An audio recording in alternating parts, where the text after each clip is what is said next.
Okay.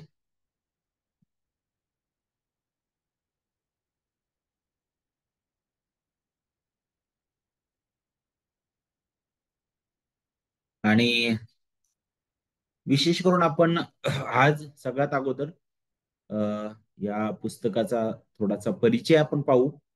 आणि त्यानंतर जो पहिला अध्याय आहे त्याची सुरुवात आपण करूया.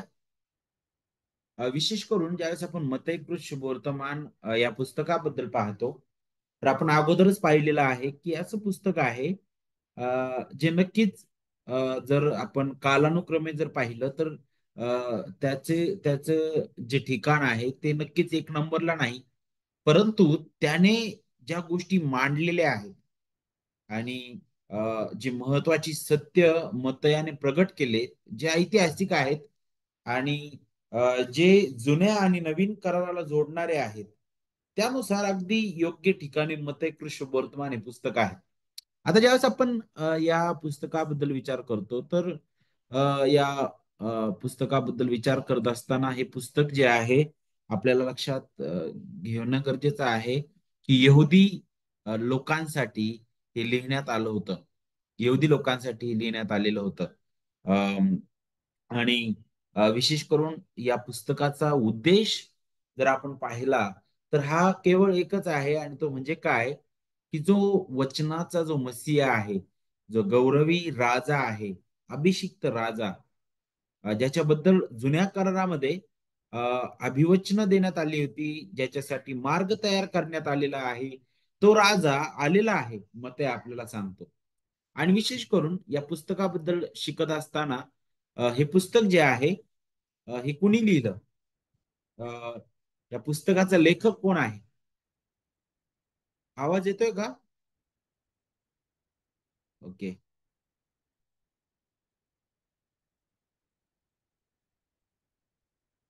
येस.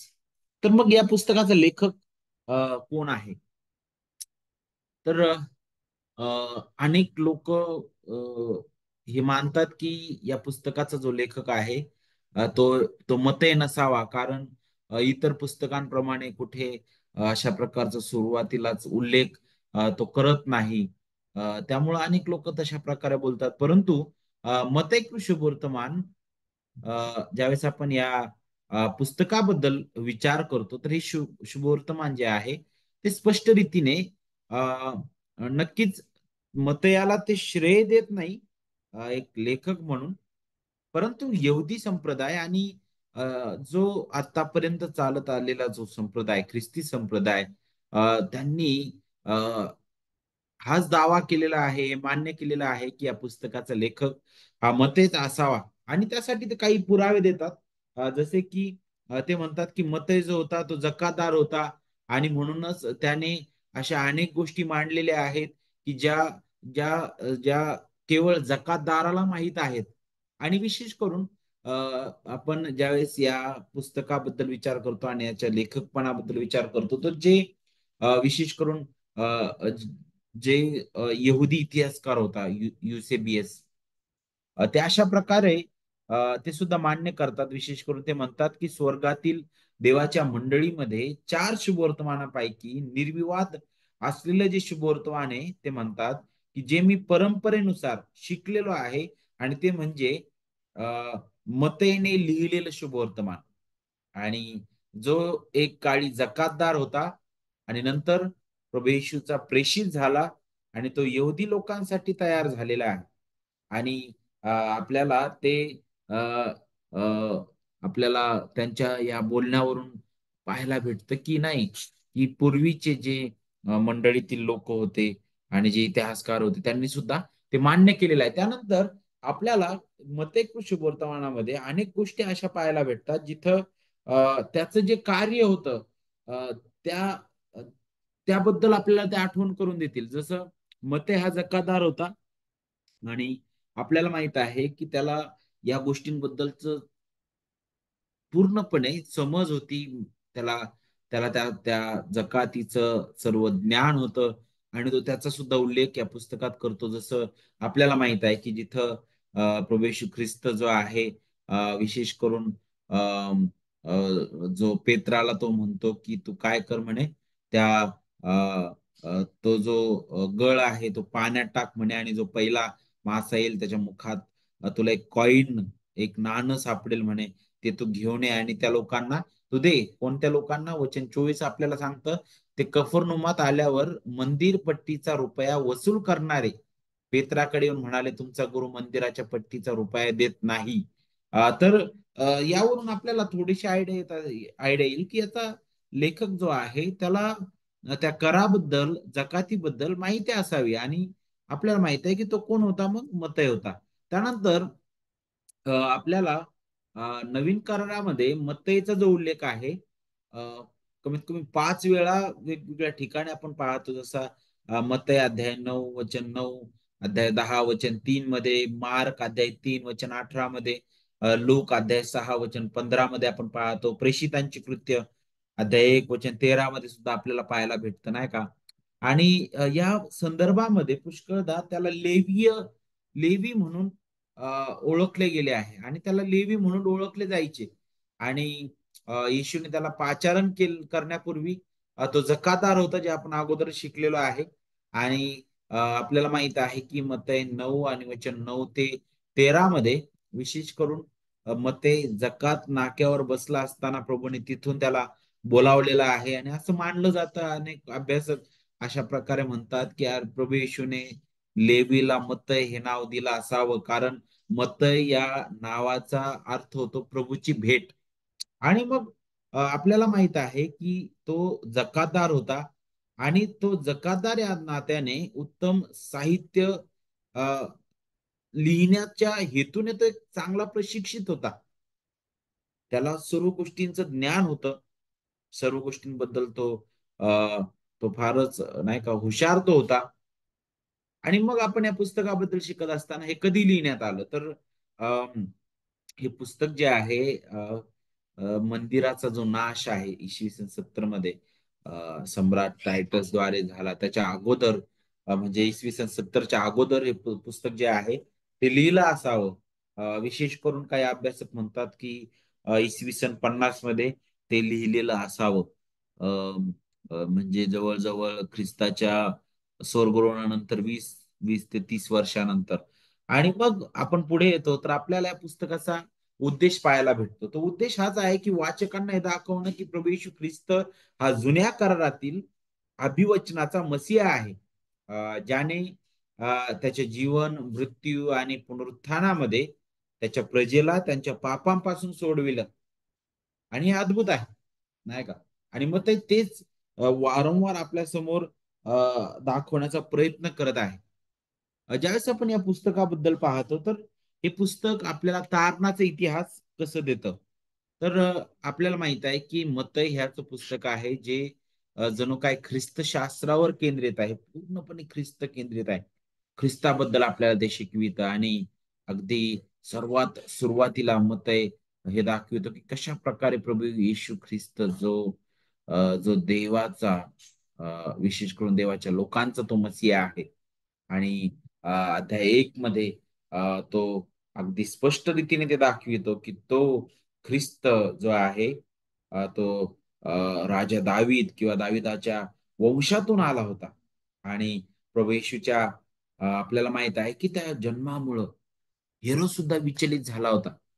कारण आपल्याला माहित आहे की ज्यावेळेस हेरोदाने शास्त्री लोकांना बोलवलं, ज्यावेळेस मागे लोक त्याच्याकडे आले, त्याला सांगितलं की आम्ही त्या राजाला भेटण्यासाठी आलेलो आहे. आणि मग त्याने शास्त्री लोकांना बोलवल्यानंतर शास्त्री लोकांनी जुन्या करारातील संदर्भ त्याला समजावून त्या त्या संदर्भाबद्दल सांगितलं की तिथं सांगण्यात आलेलं आहे की तुझ्यामधून एक अधिपती येणार आहे, तो तो माझे लोक इस्रायलवर राज्य करील म्हणे.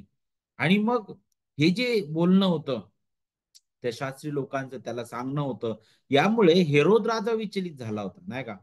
आणि म्हणूनच मग पुढे त्याने घेतलेला जो पाऊल आहे, उचललेलं पाऊल आपल्याला अध्याय 2 मध्ये पाहायला भेटतं.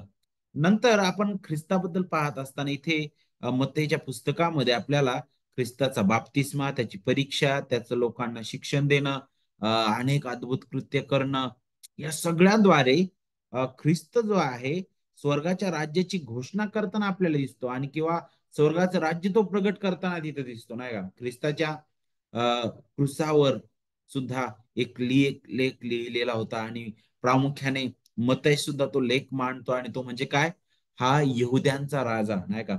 आणि तेच मत्तई जो आहे सुरुवातीपासून अगदी शेवटपर्यंत तो प्रगट करण्याचा प्रयत्न करत आहे आणि ते म्हणजे काय, ख्रिस्त हा गौरवी राजा आहे, जो अभिवचनाचा राजा आहे.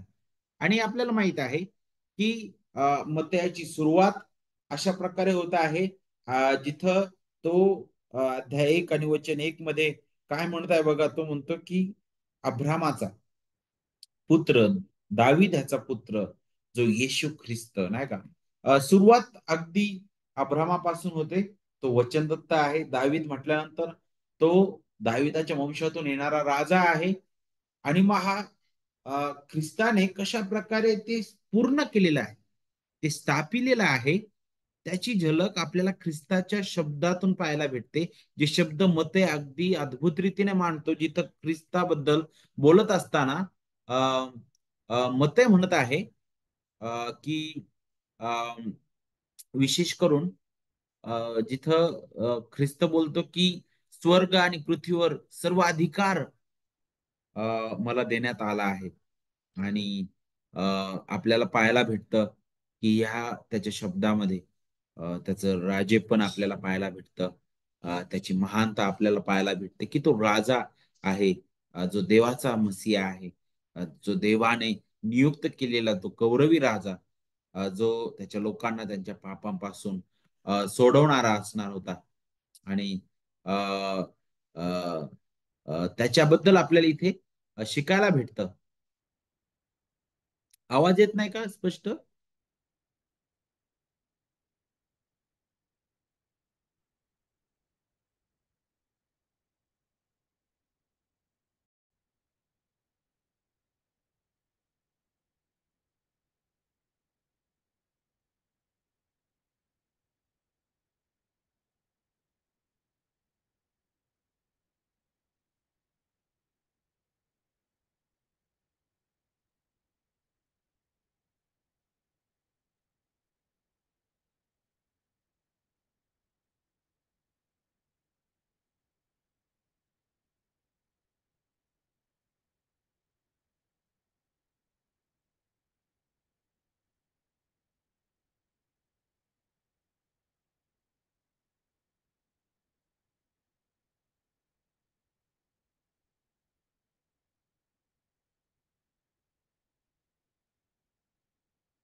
ओके.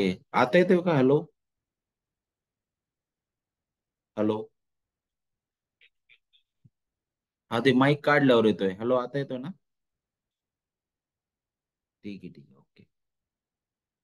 तर आपल्याला पाहायला भेटतं की अ, ज्यावेळेस आपण त्याच्याबद्दल पाहतो, त्याच्याबद्दल अ, विचार करतो की इथं मतय जो आहे तो ख्रिस्ताला, सॉरी, प्रभू येशूला देवाचा मसीहा ख्रिस्त म्हणून तो प्रगट करतो, जो इमॅन्युएल देव, आमच्या सानिध्य, आमच्या बरोबर देव नाही का. आणि तो दाविदाचा पुत्र म्हणून प्रगट करतो. त्याच्या आपल्याला माहित आहे की एवढंच नाही तर ज्यावेळेस पुढे बाप्तिस्म्याच्या वेळी आपल्याला पाहायला भेटतं की स्वर्ग उघडलेला आहे. स्वर्गातून एक वाणी येते, जिथं स्वतः पिता त्या पुत्राबद्दल बोलतो. तो म्हणतो की हा माझा माझा परमप्रिय पुत्र आहे, याच्याविषयी मी संतुष्ट आहे.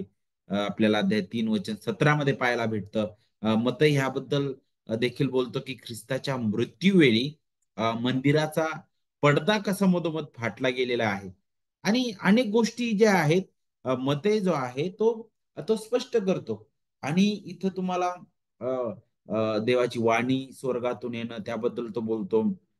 आणि पुढे आपल्याला त्याच्या त्याच्या मृत्यूसमयी त्या मंदिराचा पडदा कसा मधोमध फाटला गेला, हे सुद्धा आपल्याला जुन्या करारातील त्या निवास मंडपाची आणि त्या सर्व गोष्टींची आठवण करून देणारी बाब आहे. आणि पुढे तिसरी बाब म्हणजे आपल्याला पाहायला भेटतं की इथं अब्रामाचा पुत्र सुद्धा म्हटलेला आहे अध्याय 1 वचन 1 मध्ये. आपण पुढे सुद्धा आणखी जवळीकतेने हे आपण पाहणार आहोत. परंतु ज्यावेळेस अब्रामाचा पुत्र म्हटलेला आहे, तर इथं सांगितलेलं आहे की ख्रिस्त हा देवाने अब्रामाला जी दिलेलं अभिवचन आहे त्याची पूर्णता आहे, नाही का. जिथं देव म्हटला होता अब्रामाला की तुझ्या संतानाद्वारे पृथ्वीवरील सर्व कुळे आशीर्वादित होतील. आणि आपल्याला माहित आहे की हे कशा प्रकारे झालंय. एकतर हे अभिवचन अ, तुझ्या संतानाद्वारे आहे. एका संतानाबद्दल आहे, ज्याद्वारे तो म्हणत नाही इथं की अब्रामा केवळ तुझीच कुळे आशीर्वादित होणार नाही, पृथ्वीवरील सर्व कुळे आशीर्वादित होतील असं म्हटलेलं आहे. बरोबर. आणि नक्कीच यातून आपल्याला हे पाहायला भेटतं की प्रभू येशू ख्रिस्त हा केवळ यहूद्यासाठीच नाही, तर परराष्ट्रीयांसाठी देखील तो आला होता. चौथी बाब आपल्याला मते जो आहे विशेष करून ती प्रगट करतो. आणि ती म्हणजे काय, प्रभू येशू ख्रिस्त हा महान मोशे किंवा मोशेपेक्षा श्रेष्ठ असा संदेष्टा आहे. आणि ते कशा प्रकारे पाहायला भेटतं बरं.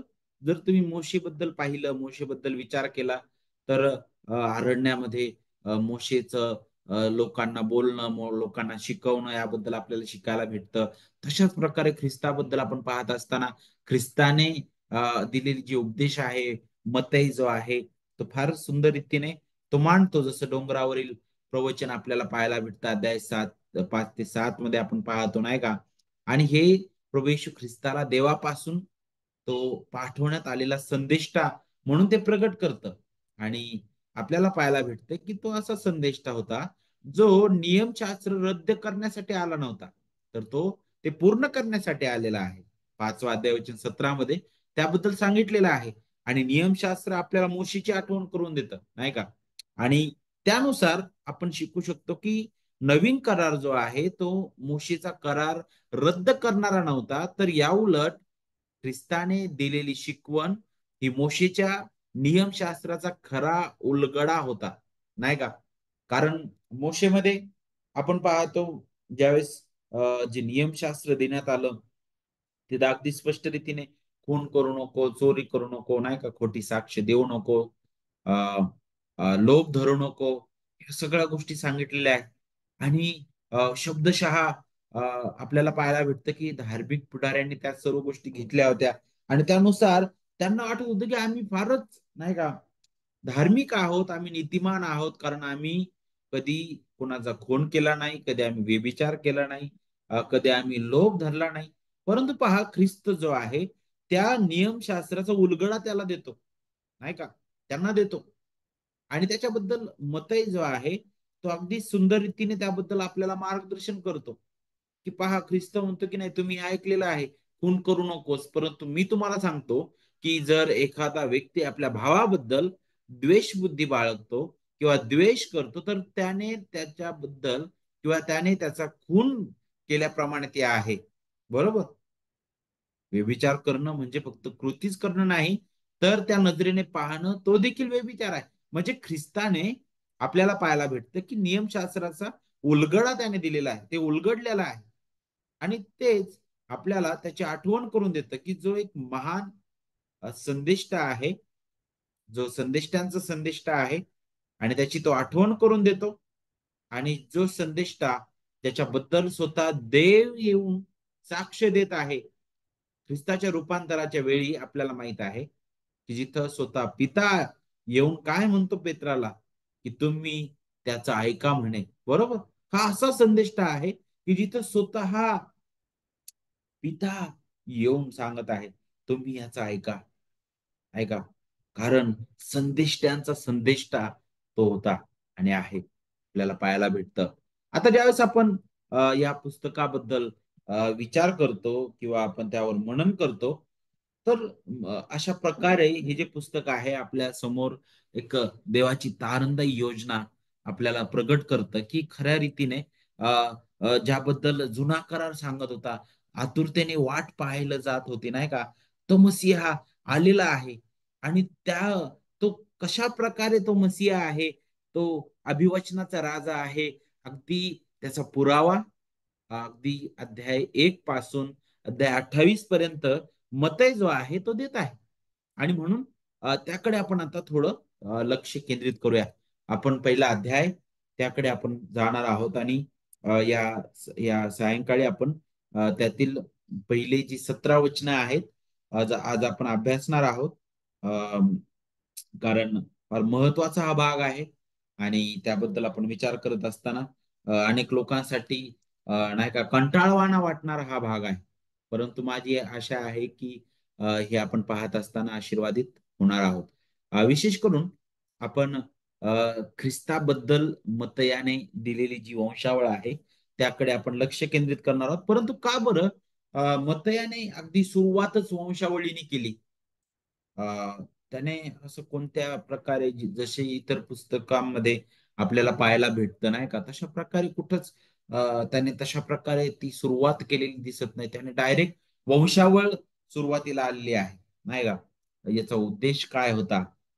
तर सगळ्यात पहिली बाब त्यासाठी आपल्याला समजणं गरजेचं आहे, ती म्हणजे यहुदी रीतीनुसार किंवा यहुदी परंपरेनुसार ही एक लिखाणाची एखाद्या व्यक्तीबद्दल जर साक्ष द्यायची आहे किंवा एखाद्या व्यक्तीबद्दल जर आपल्याला पुरावे सादर करायचे आहेत, एखाद्या व्यक्तीबद्दल काहीतरी मांडायचं आहे, तर त्यासाठी यहुदी परंपरेनुसार वंशावळ हे एक सगळ्यात महत्वाचा भाग होता.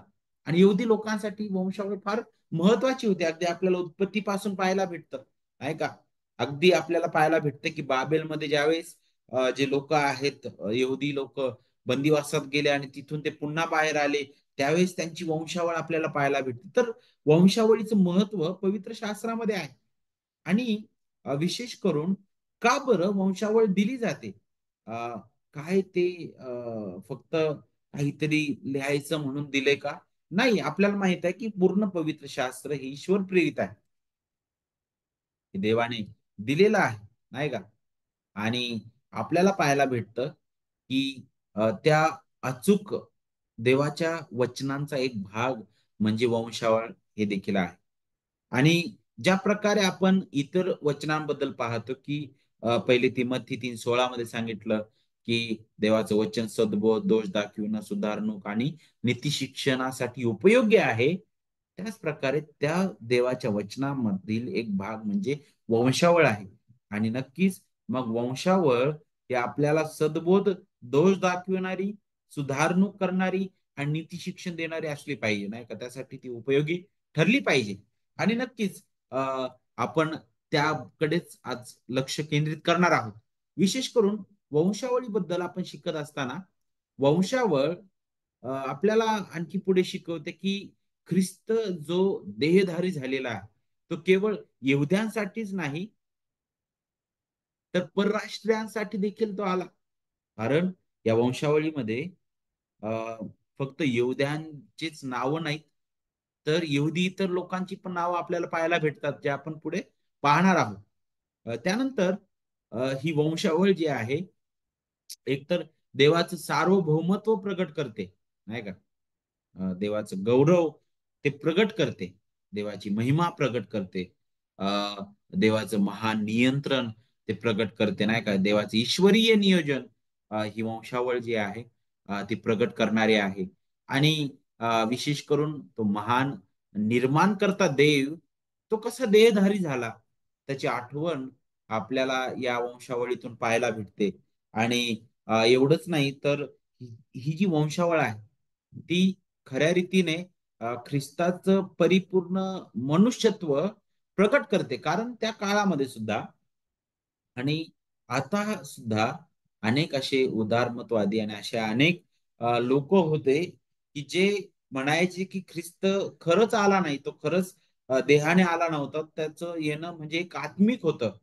अ, तर काही लोक म्हणतात की तो आला तर तो फक्त नाही का एक मानव म्हणून आला, एक सर्वसाधारण मानव, एक सर्वसाधारण शिक्षक तो होता, त्याच्या जीवनाला काही अर्थच नव्हता. पुष्कळ लोक वेगवेगळ्या प्रकारे बोलतील, परंतु मतही जो आहे तो अगदी स्पष्ट करतो ज्यावेळेस तो ही वंशावळ मांडत आहे. तर या वंशावळीद्वारे तो जणू काय जे फिलिपिकरास पत्रामध्ये पाऊल अध्याय 2 वचन 7 ते 8 मध्ये ख्रिस्ताबद्दल बोलतो, तेच शब्द या वंशावळीतून आपल्याला स्पष्ट होतील की तो गौरवी देव महान सामर्थ्य निर्माण करता देहधारी झाला. तो परिपूर्ण मानव झालेला आहे. त्याने स्वतःला रिक्त केलं, त्याने नम्र केलं स्वतःला, आणि मरण आणि तेही वधस्तंभावरचं मरण त्याने स्वीकारलेलं आहे. तिथपर्यंत त्याने आज्ञापालन केलेलं आहे आणि अद्भुत रीतीने देवाच्या हातून घडलेलं आहे, नाही का? आणि आपल्याला पाहायला भेटतं की नक्कीच मतही ज्यावेळेस ख्रिस्ताबद्दल मांडतो, त्याची त्याच्याबद्दल बोलत असताना तो ती वंशावळ तो मांडत आहे. तर आपल्याला पाहायला भेटतं तो निर्माण करता देहधारी झालेला आहे गौरवी, तो परिपूर्ण मानव झाला. परंतु रहस्यमय बाब एक आहे यामध्ये, ती म्हणजे काय, की जरी तो मानवी देहात आला आणि मानवी स्वभाव त्याने धारण केला, तरी सुद्धा आपल्याला पाहायला भेटतं की त्याच्या ठायी पापाचा लवलेशही नव्हता. त्याने काहीच पाप, कधीच पाप केलं नाही. त्याच्या ठायी बिलकुल पाप नव्हतं. तो परिपूर्ण असा होता, निर्दोष असा होता.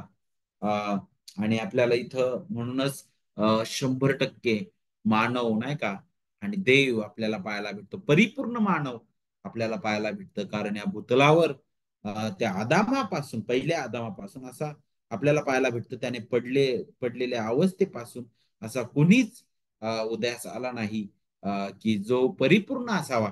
परंतु एक असा आहे, मतही ज्यावेळेस त्याची अ, वंशावळ देतो, तर तो त्यातून हे दाखवत आहे की तो परिपूर्ण मानव म्हणून आला. त्याच्या ठायी नक्कीच तो मानवी देहात आला, अ, मानवी स्वभाव त्याने धारण केला, परंतु त्याच्या ठायी बिलकुल पाप नव्हतं. तो पूर्ण निर्दोष होता. म्हणूनच आपल्याला माहित आहे की अगदी त्याला जेव्हा धरण्यात आलं, आपल्याला पाहायला भेटतं त्या रात्री त्याची रात्रीपासून चौकशी सुरू झाली. सकाळी 9 वाजेपर्यंत त्याची चौकशी होती आणि लोक कितीतरी मोठा जमाव खोटी साक्ष देत होता, नाही का? आणि चुकीच्या पद्धतीने खोटे साक्षीदार उभे करत होते. आपल्याला माहित आहे जर या जगामध्ये असं काही घडलं, मोठा जमाव येऊन साक्ष देत आहे, तर कदाचित ती साक्ष खरी मानून नाही का त्या व्यक्तीला दोषी ठरवण्यात येईल. परंतु ख्रिस्ताठाई असं कुठंच आढळलं नाही. जरी मोठा जमाव ओरड करत होता की याला वधस्तंभी खेळा, नाही का, आणि त्याने केलेला त्याच्याबद्दल खोटी साक्ष दिली जात होती. अरे इकडं पिलात तरी म्हणत आहे की मला याच्या ठायी दोष आढळत नाही. आणि हेच तर रहस्यमय बाब आहे. कारण तो परिपूर्ण मानव होता, त्याने कधीच पाप केले नाही. आणि मत्ते याची वंशावळ आपल्याला त्याची आठवण करून देते. त्यानंतर मत्तेने दिलेली वंशावळ जी आहे ती जणू काय तो एक कराराचा दस्तऐवज म्हणून आपल्या समोर मते मांडत आहे. आणि जणू काय पिढ्यानपिढ्या अब्रामापासून ते त्याचं संतान इसाहाक, त्याच्यापासून याकोब, मग यहुदा, आणि मग त्याचा वंश, त्याच्यापासून दावीद आणि त्याचं घराणं, नाही का, मग इस्रायल पुत्र वचनदत्त देशामध्ये जातात, तिथं राहतात. आपल्याला माहित आहे तिथं, तिथून ते बाबेलमध्ये जातात, तिथून पुन्हा सुटतात, आणि सगळ्या गोष्टींपासून तर ख्रिस्तापर्यंत ती वंशावळी येऊन थांबते, नाही का?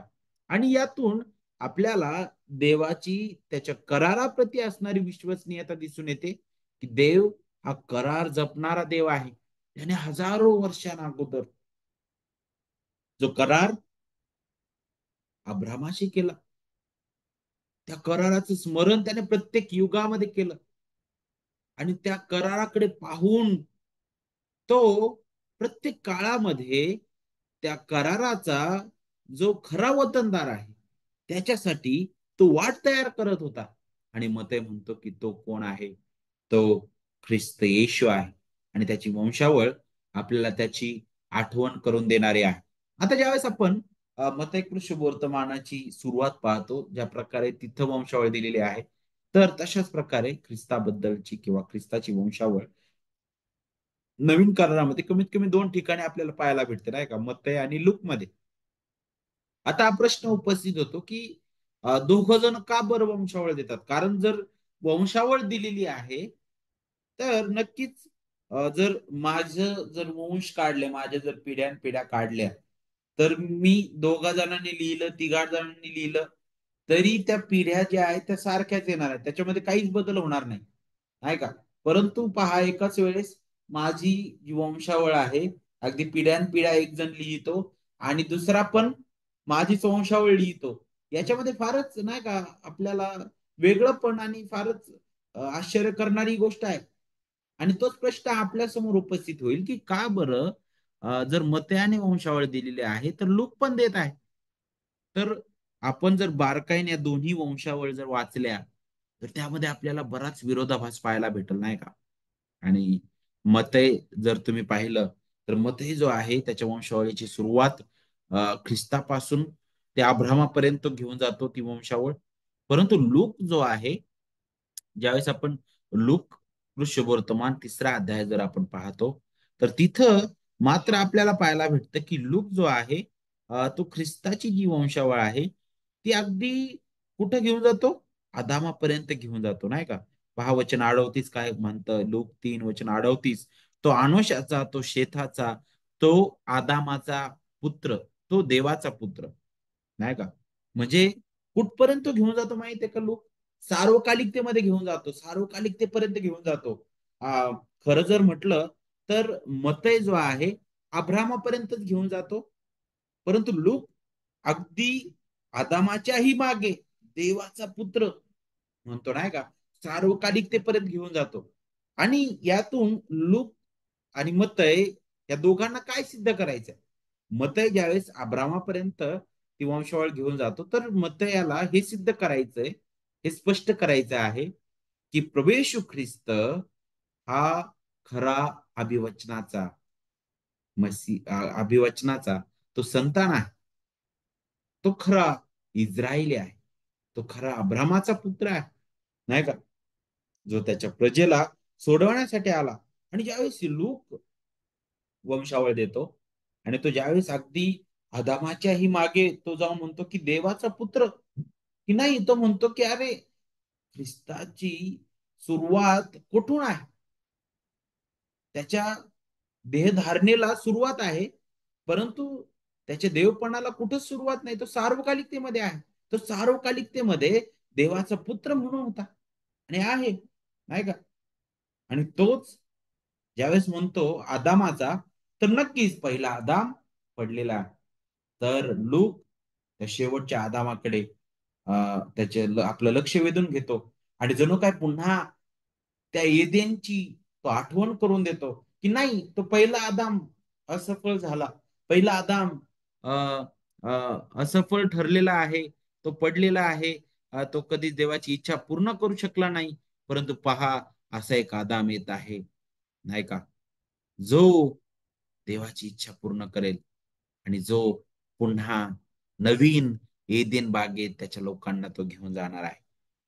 आणि अगदी तो कोण आहे? देवाचा पुत्र, नाही का? आणि अशा प्रकारे आपल्या समोर हे दोन्ही मते आणि लोक वेगवेगळ्या प्रकारे वंशावळ ते मांडत आहेत. आता त्यांच्यातील वेगळं पण काय आहे? जर आपण वेगळं पण पाहायचं ठरवलं तर बघा, मत 1:16 मध्ये मतय जो आहे तो योसेपाचा पिता अ, म्हणून याकोब असं म्हणतो, नाही का?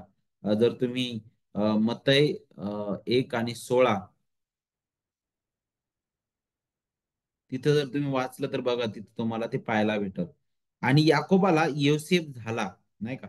योसेफाचा पिता इथं याकोबाला म्हटलेला आहे. तर पुढे तुम्ही लूक 3:23 वाचलं तर तिथं एलीला योसेफाचा पिता म्हटलेला आहे. पण असं का बरं? इथं याकोबाला योसेफाचा पिता म्हटलेला आहे, तर इकडं एलीला योसेफाचा पिता म्हटलेला आहे.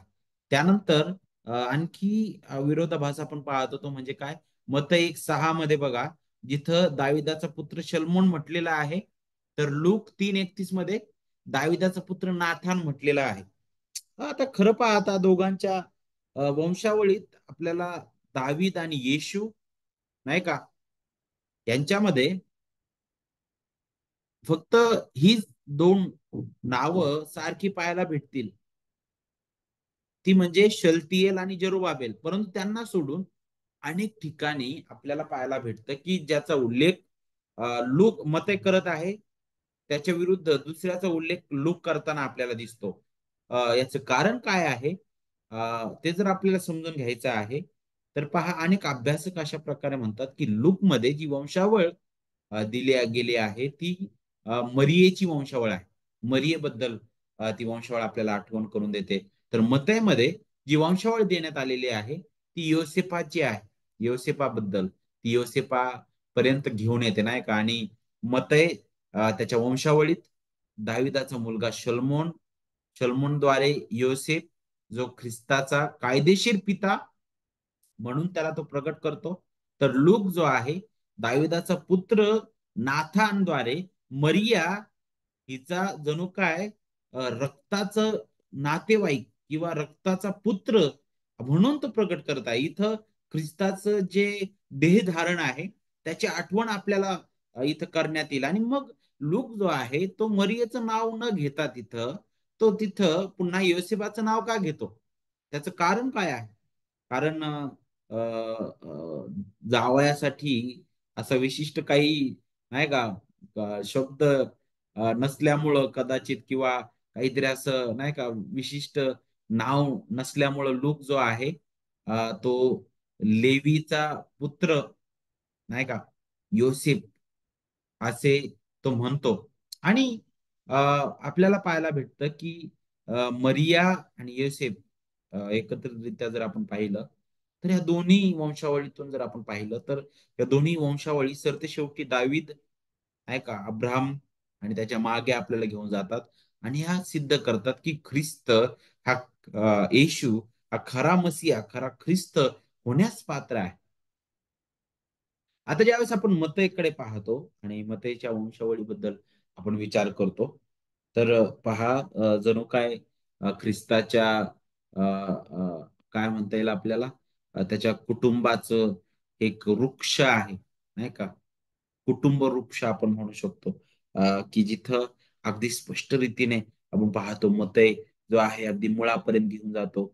आणि त्या मुळाकडे पाहतो अब्राहम, नाही का, मग इसाहाक, इसाहाकापासून मग पुढे आपल्याला पाहायला भेटतं की याकोब, याकोबापासून यहुदा, मग दावीद, नाही का, आणि मग दाविदापासून कशा प्रकारे पुढे ख्रिस्ताला ती लाईन जोडली जाते, त्याच्याबद्दल जो मते आहे तो आपलं लक्ष वेधून घेतो. आणि अनेक नावं आपल्याला या वंशावळीमध्ये पाहायला भेटतील, नाही का? आणि विशेष करून वचन 1 मध्ये पहा, अब्रामाचा पुत्र दावीद ह्याचा पुत्र जो येशू ख्रिस्त, त्याची वंशावळी. आता ज्यावेळेस आपण मत्याने दिलेली वंशावळ पाहतो, तर तो ख्रिस्ताचे एक कौटुंबिक वृक्ष इथे सादर करतो आपल्या समोर, नाही का? आणि जो देवाचा एकुलता एक पुत्र, मनुष्याचा पुत्र म्हणून देहधारी झाला, त्याची आठवण तो आपल्याला करून देत आहे. आणि आपल्याला हे लक्षात ठेवणं गरजेचं आहे, जे मी अगोदरही सांगितलेलं आहे, की मत्तईने हे जे शुभ वर्तमान आहे ते प्रामुख्याने यहूद्यांसाठी लिहिलेलं होतं. आणि या वंशावळीचा उद्देश यहुदी वाचकांना हे सिद्ध करण्यासाठी होता की नासरेतकर येशू, जो अब्रामाचा संतान आणि दाविदाचा पुत्र, ज्याची तुम्ही वाट पाहत होता, तो मसीहा किंवा ख्रिस्त आहे, नाही का? त्याच्याबद्दल विशेष करून आठवण करून देणार ही वंशावळ आहे.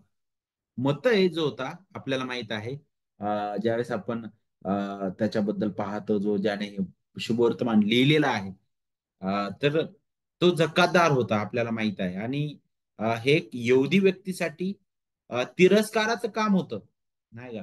कारण यहुदी लोक जकातदारांना पापी म्हणायचे, कारण ते भ्रष्टाचार करणारे होते. तरी सुद्धा आपल्याला पाहायला भेटतं की एक नोंद करणारा म्हणून त्याला मिळालेलं जे प्रशिक्षण होतं, कारण जकात किंवा कर गोळा करणं त्यानुसार त्याच्यासमोर अनेक कुटुंबाची यादी असायची, नाही का? मग हे कुटुंब, याच्या पिढ्या, त्याच्या पिढ्या, हे लोक, या कुटुंबात इतके लोक आहेत, हा त्याचा वडील, तो त्याचा वडील, तो त्याचा वडील, या सगळ्यांची नोंद त्याच्यासमोर असायची. आणि वंशावळीची माहिती अगदी सुंदर रीतीने त्याला होती. आणि त्यामुळे जे कर भरणारे कुटुंब होते त्यांची वंशावळ त्याला माहीत होत्या. आणि तेवढंच नाही तर तो 2 किंवा 3 भाषा सुद्धा तो बोलायचा. कारण जकातदार जे होते ते, जे इतर भागामध्ये राहणारे जे लोक आहेत, जे जे कर भरण्यासाठी येतील किंवा काय, त्या लोकांसोबत त्यांचं बोलणं, संभाषण करणं, त्यासाठी सुद्धा त्या भाषा बोलणं गरजेचं असायचं, नाही का? आणि म्हणून आपल्याला पाहायला भेटतं की मतयाने केलेलं जकादारीचं कार्य जणू का देवाच्या ईश्वरीय योजने अंतर्गतच होतं.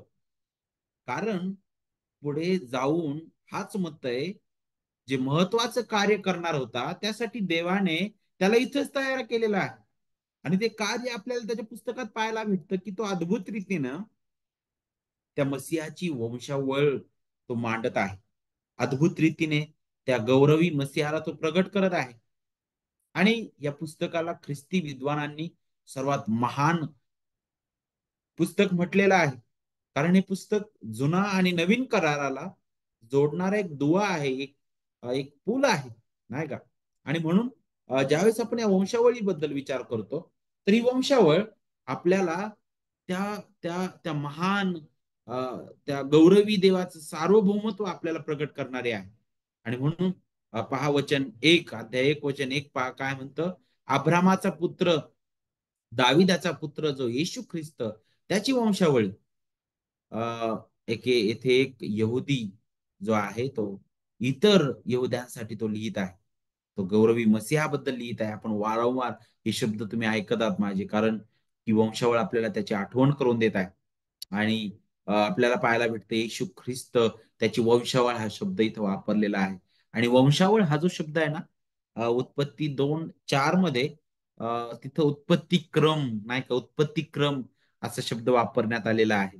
आणि जणू काय तो आपल्याला अगदी उत्पत्तीकडे घेऊन जातो. उत्पत्ती बद्दल आपल्याला मतय जो आहे तो आठवण करून देत आहे. तो म्हणत आहे की येशू ख्रिस्त याची वंशावळ. आता इथं ख्रिस्त म्हटलेलं आहे. लक्षात घ्या, ख्रिस्त याबद्दल शिकत असताना ख्रिस्त हे येशूचं नाव नाही, आपण समजून घेणं गरजेचं आहे. तर त्याचं नाव काय आहे? येशू आहे. जो यौसेपाचा किंवा नासरेतकर त्याला म्हटलेला आहे. नासरेतकर येशू म्हणण्यात येत होतं, नाही का? परंतु ख्रिस्त ही संज्ञा जी आहे त्याचं पद दाखवितं, त्याचं कार्य दाखवणार आहे. आणि ज्याचा अर्थ होतो जो अभिषिक्त, नाही का? किंवा येशू जो अभिवचनाचा मसीहा आहे. आणि मग ते आणखी एक शीर्षक ख्रिस्तासाठी वापरतो, ते वचन 1 मध्ये आपल्याला पाहायला भेटतं. ते म्हणजे काय? दाविदाचा पुत्र. दाविदाचा पुत्र म्हटलेला आहे. आणि अनेक ठिकाणी तो या वाक्यप्रयोग करतो तो, नाही का? अनेक ठिकाणी या अशा प्रकारचा वाक्यप्रयोग तो करतो. दाविदाचा पुत्र, दाविदाचा पुत्र आपल्याला मत्तयाच्या पुस्तकामध्ये अनेकदा पाहायला भेटेल. आणि दाविदाचा पुत्र पुन्हा एक वार मसिया जो आहे तो कोण असणार होता त्याची आठवण करून देतं, की तो जुन्या करारातील त्या महान राजाच्या ओळीतून, त्या वंशातून येणार होता. त्याची तो आठवण करून देतो. आणि विशेष करून ख्रिस्त, विशेष करून ज्यावेळेस आपण ख्रिस्त या नावाबद्दल विचार करतो, तर हे नाव अ, इब्री भाषेतील जे नाव आहे त्यातून भाषांतरित करण्यात आलं ग्रीकमध्ये, ख्रिस्टॉस. आणि अ, तो जो त्याचा अर्थ होतो किंवा अ, अ, तो मराठीमध्ये त्याचा अर्थ होतो अभिषिक्त नाही का. आणि ज्यावेळेस आपण अभिषिक्त त्याबद्दल विचार करतो, तर जुन्या करारामध्ये हा जो शब्द आहे ख्रिस्त किंवा अभिषिक्त, हे फक्त तीन पदांबद्दल, तीन कार्यांबद्दल आठवण करून देणार होतं. एक म्हणजे याजक, राजा आणि संदेष्टा.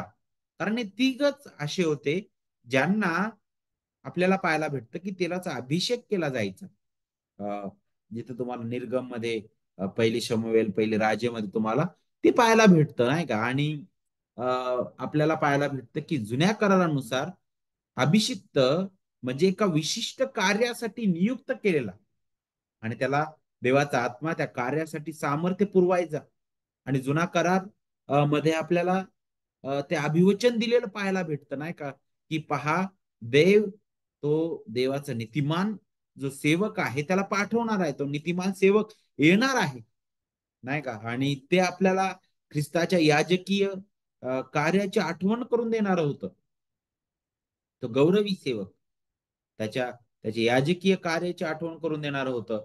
तो कसा असणार आहे, जो मोशेसारखा, मोशेपेक्षाही श्रेष्ठ असा संदिष्ट तो असणार आहे. आपल्याला अनुवाद 18व्या अध्यायामध्ये पाहायला भेटतं. मलकी सदेकासारखा तो युगानुयुगाचा याजक तो असेल नाही का.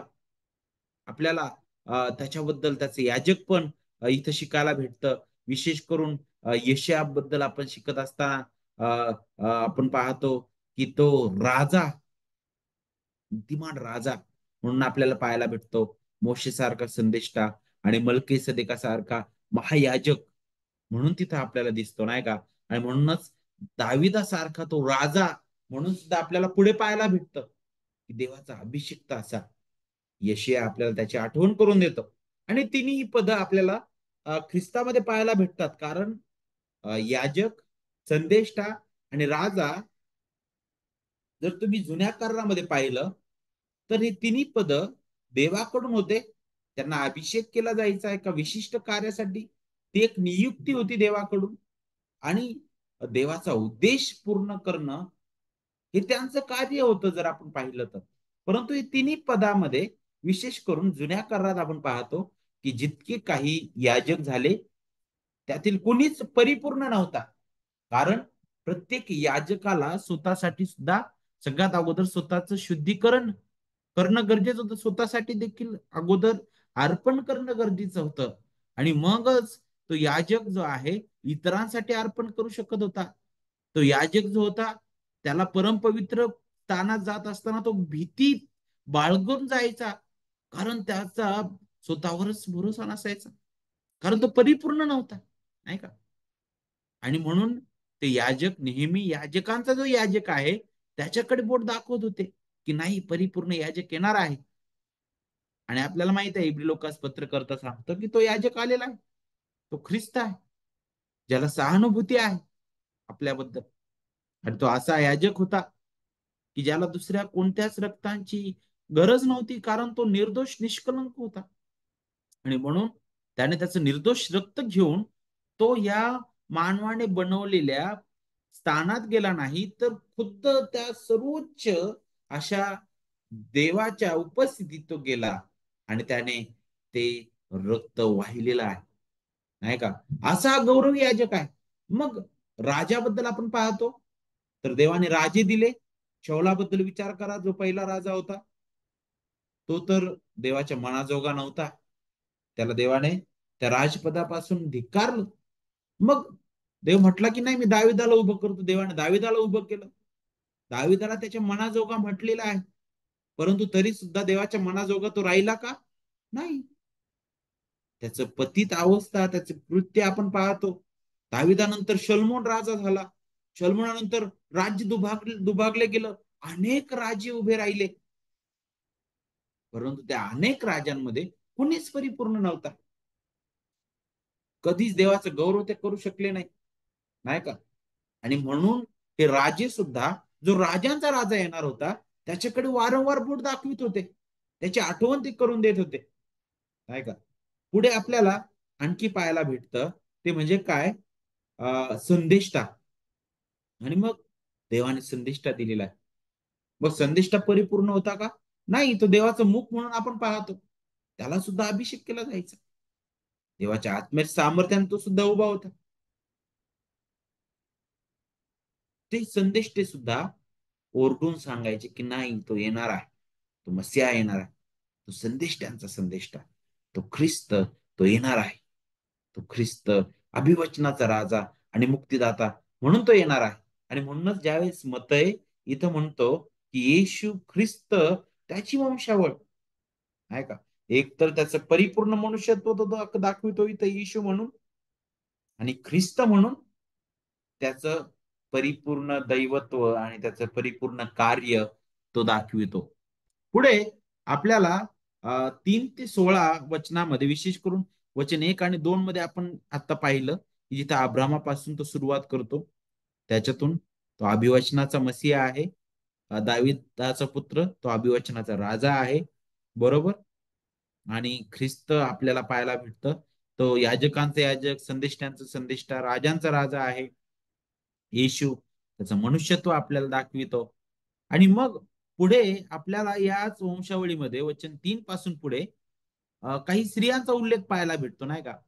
आणि एक अनपेक्षित गोष्ट आहे, कारण यहुदी परंपरेनुसार, यहुदी रीतीनुसार वंशावळीमध्ये कोणत्याच प्रकारे स्त्रियांना स्थान दिलं जात नव्हतं. स्त्रियांचा नावाचा उल्लेख केला जात नव्हता. परंतु मतय हे करत आहे, आणि जणू काय मतय त्यांच्या विरुद्ध बंड करत आहे. मतयाचं हे जे करणं आहे, त्याचा त्याचा उद्देश काय होता? का बरं मते जो आहे तो स्त्रियांचा उल्लेख करत आहे? कारण आपल्याला पाहायला भेटतं की ख्रिस्ताला या भूतलावर जो देवाचा पाठवण्याचा उद्देश होता, ते पूर्ण करण्यासाठी देवाने स्त्रियांना सुद्धा एक साधन म्हणून, नाही का, उपयोग केलेला आहे.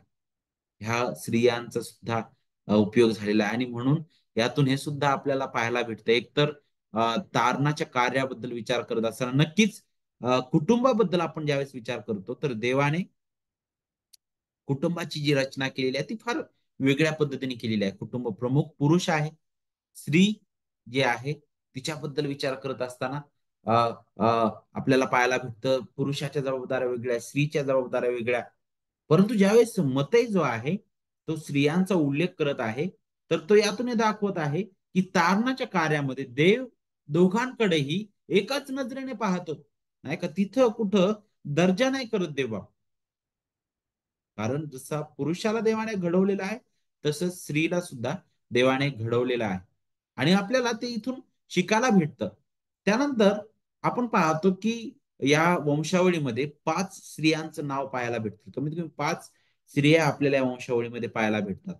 आणि ते आपल्याला जणू काही हेच आठवण करून देतं की अरे, देव जो आहे अनेकदा जे आपल्याला अनपेक्षित वाटणार आहे, अशाच गोष्टींची तो निवड करतो. जे यहूद्यांसाठी अनपेक्षित होतं, जे यहूद्यां विचार करू शकत नाहीत, तेच तिथं समोर पाहायला भेटत आहे. आणि इथून आपल्याला देवाचं सार्वभौमत्व आणि त्याचं महान कार्य आपण पाहतो. आणि पहा, आता त्या ज्या स्त्रिया आहेत त्यांची नावं पहा. वचन 3 मध्ये आपल्याला पाहायला भेटतं तामार. आता ज्यावेळेस आपण तामारेबद्दल पाहतो, तर काय तामारेमध्ये काहीतरी चांगलं होतं म्हणून नाही, परंतु ज्यावेळेस तामारेचा उल्लेख इथं केला जात आहे, तर इथं आपल्याला यहूदाची पडलेली अवस्था, त्याची पतनाची अवस्था आपल्याला दिसते. तामार आपल्याला त्याची आठवण करून देते, नाही का. त्यानंतर राहाब जी होती, ती काय फारच प्रसिद्ध, चांगली, फारच नीतिमान स्त्री नव्हती, ती वेश्या होती. तिचा पण उल्लेख आपल्याला इथं पाहायला भेटतो. रूत ती मवाबी होती, आणि आपल्याला माहित आहे की अनुवाद मध्ये मवाबी लोकांना शाप दिलेला होता देवाने, त्यांना नष्ट करण्याबद्दल सांगितलेलं होतं. परंतु रूत ही मवाबी स्त्री होती, आपल्याला समजून घेणं गरजेचं आहे. त्यानंतर वचन 6 मध्ये आपल्याला बदशेबेबद्दल पाहायला भेटतं, जिथं दाविदाची पडलेली अवस्था आपल्याला त्यातून आठवण होते, नाही का. त्यानंतर वचन 16 मध्ये आपल्याला मरियेबद्दल पाहायला भेटतं. आणि मरिया जी आहे, यशया अध्याय 7 वचन 14 ची पूर्णता आपण पाहतो, कुमारी. त्याचप्रमाणे उत्पत्ती 3:15 मध्ये स्त्री, ती आपल्याला मरिया दिसते. आणि या 5ही स्त्रियांबद्दल विचार करत असताना त्यातील पहिल्या ज्या 3 आहेत, राहाब, रूत आणि बत्शेबा, ह्या 3 स्त्रिया या विदेशी स्त्रिया होत्या, नाही का.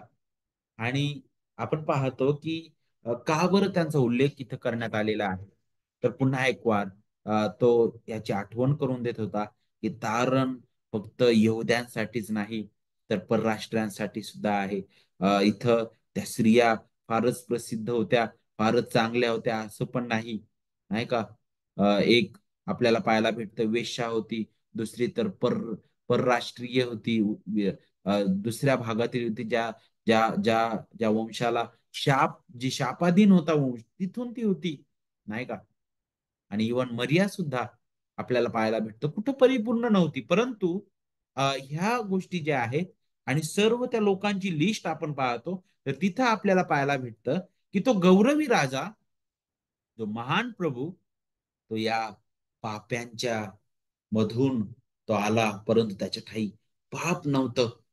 तो पाप्यांमधून पाप्यांना तारण्यासाठी आलेला आहे. आणि हा एक सुवार्तेचा गाभा ते आपल्याला देतं, नाही का? आणि त्याच्यानंतर आपण वचन 17 कडे येतो आणि वचन 17 मध्ये पहा, तिथं तो वंशावळीबद्दल बोलत असताना तो काय म्हणत आहे, याप्रमाणे अब्रामापासून दाविदापर्यंत सर्व मिळून 14 पिढ्या. आता असं का तो बोलत आहे?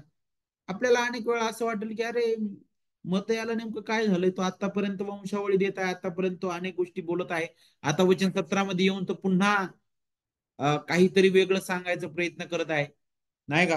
तो म्हणतो की अब्रामापासून दाविदापर्यंत सर्व मिळून 14 पिढ्या, दाविदापासून बाबेलास देशांतर होईपर्यंत 14 पिढ्या, आणि बाबेलास देशांतर झाल्यापासून ख्रिस्तापर्यंत 14 पिढ्या. 3 टप्प्यात तो 14 14 14 असे मांडतो, नाही का? आता याचा अर्थ काय आहे? यातून तो दाखवण्याचा प्रयत्न करत आहे की मी असे अनेक नाव आहेत की जे त्या पिढ्यांमध्ये जगले, नाही का, जे आले, परंतु तो काही त्यातील जे महत्वाचे, जे मुख्य वाटणाऱ्या गोष्टी आहेत किंवा जे नाव आहेत, त्यांचे नाव तो तिथे देत आहे. आणि जणू काय ते एक आपल्याला पाहायला भेटतं की टाइम वाचवण्याची एक रीत होती, नाही का? वेळेचा सदुपयोग आपण म्हणू शकतो. आणि ज्यावेळेस तो इथं म्हणत आहे की पिढ्या, वचन 11 मध्ये, नाही का, एकामागून एक पिढी, एकामागून एक पिढी आपल्याला पाहायला भेटते. विशेष करून तो असं का म्हणतो आणि का बरं तिथं काही लोकांचा नावाचा उल्लेख त्याने केलेला नाही? कारण असे पण काही राजे होऊन गेलेले होते, जे यहुदावर होते, त्यांचा पण उल्लेख तिथं करण्यात आलेला नाही. त्यातील एक म्हणजे वचन 11 मध्ये जर तुम्ही पाहिलं, तर तिथं तो सुरुवात करत असताना तो म्हणतो बघा, आणि बाबेलाच देशांतर झाले, त्यावेळी योशियाला यखन्या व त्याचा भाऊ व त्याचे भाऊ झाले म्हणे, असं म्हटलेलं आहे इथं. तर इथं डायरेक्ट तो काय करत आहे, एका पिढीपासून डायरेक्ट पुढच्या पिढीवर तो उडी मारतो. तो यशिया आणि आणि यखन्या यांचा उल्लेख तो करत आहे. आणि त्यांच्यामध्ये आणखी एक होता, याचं नाव तो गाळतो, तो म्हणजे काय, यहुयाकीम. आणि यहुयाकीम या राजाचं नाव तो का बरं गाळतो बरं? कारण जर तुम्ही दुसरे इतिहास 36 वा अध्याय आणि वचन 5 ते 8 जर वाचलं, तर तो एक दुष्ट राजा होता यहुदावरील. आणि आपण अगोदरही ऐकलेला आहे, तो भयंकर दुष्ट राजा होता. तो इतका अमंगळ कृत्य करणारा होता की देवाने इर्मयाद्वारे सांगितलं की पहा, आता मात्र हा जो राजा आहे, याच्या रक्ताचा कोणताच वंशज इस्रायलाच्या सिंहासनावर बसणार नाही. का? तो काय म्हणत आहे? कोणताच वंशज इस्रायलाच्या सिंहासनावर बसणार नाही. मी याच्या कुळातून, याच्या घराण्यातून मी एकही व्यक्तीला इस्रायलाच्या सिंहासनावर बसवणार नाहीये, अगोदर सांगण्यात आलेलं होतं, नाही का? आणि म्हणून आपण पाहतो की एक तर त्याचं नाव वगळण्यात आलं, कारण तो एक शापित तो राजा होता. आणि मग पुढे जाऊन आपल्याला पाहायला भेटतं की जो खऱ्या रीतीने आपण पाहतो की शल्मोनावर लक्ष केंद्रित करण्यात आलेलं आहे.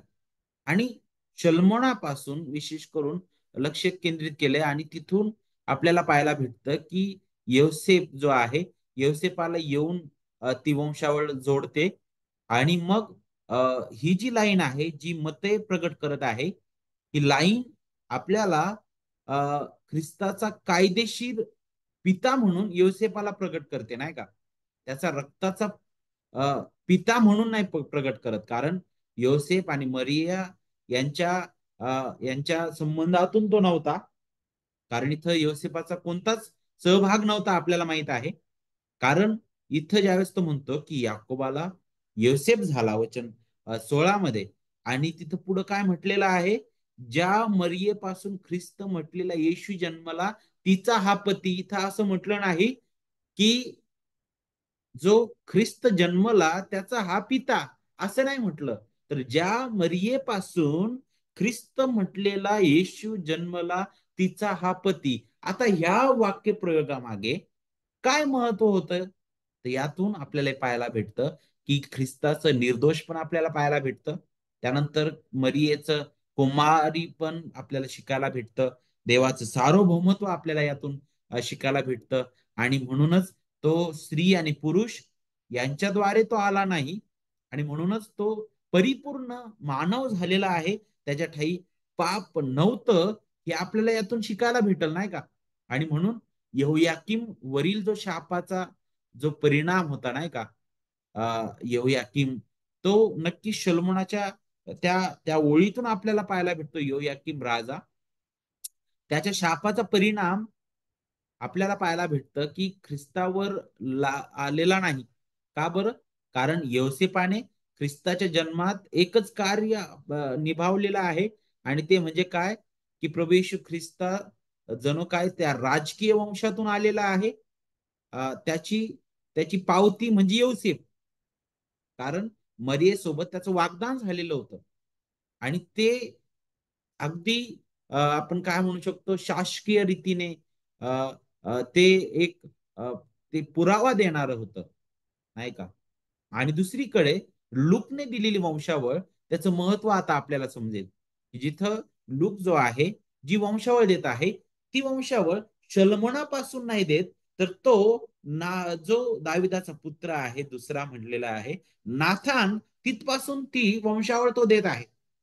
आणि आपल्याला पाहायला भेटतं की वेगळ्या प्रकारे वेगळ्या मुलापासून तो ती वंशावळ सादर करत आहे. आणि त्या नाथानापासून पुढे आपण मरियेला पाहतो, जी योयाकिमच्या वंशातील नव्हती. आणि म्हणून मरिया जी आहे ती योयाकिमच्या वंशातील त्या शापाचा ती भाग नव्हती. म्हणूनच ख्रिस्ताचं जे अ, आपण म्हणू शकतो की अ, जे येणं आहे, आणि तो जो ख्रिस्त प्रभू म्हणून त्याचा असणं आहे, त्याच्यावर कोणत्याच प्रकारे ह्या सर्वांचा कोणत्याच प्रकारे परिणाम झालेला नाहीये. आणि हे आपल्याला यातून शिकायला भेटतं. तर थोडक्यात ज्यावेळेस आपण अ, वंशावळीबद्दल शिकतो, तर अनेक गोष्टी आपल्याला यातून शिकण्यासारख्या आहेत, नाही का.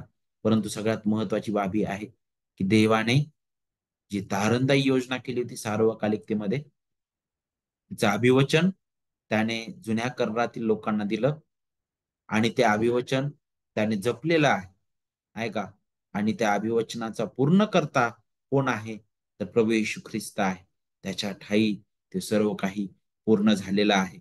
आणि म्हणून या आपण त्याची उपकार स्तुती करू, आणि त्या गौरवी देवाला पण धन्यवाद देऊ, कारण तो महान आहे. ख्रिस्ताने केलेलं परिपूर्ण कार्य आणि त्याचं परिपूर्ण मनुष्यत्व दाखवणाऱ्या ह्या सर्व गोष्टी आहेत. आणि म्हणून पुन्हा एक वार देवाचं राज्य, त्याची आठवण करून देणाऱ्या ह्या गोष्टी आहेत आपल्याला.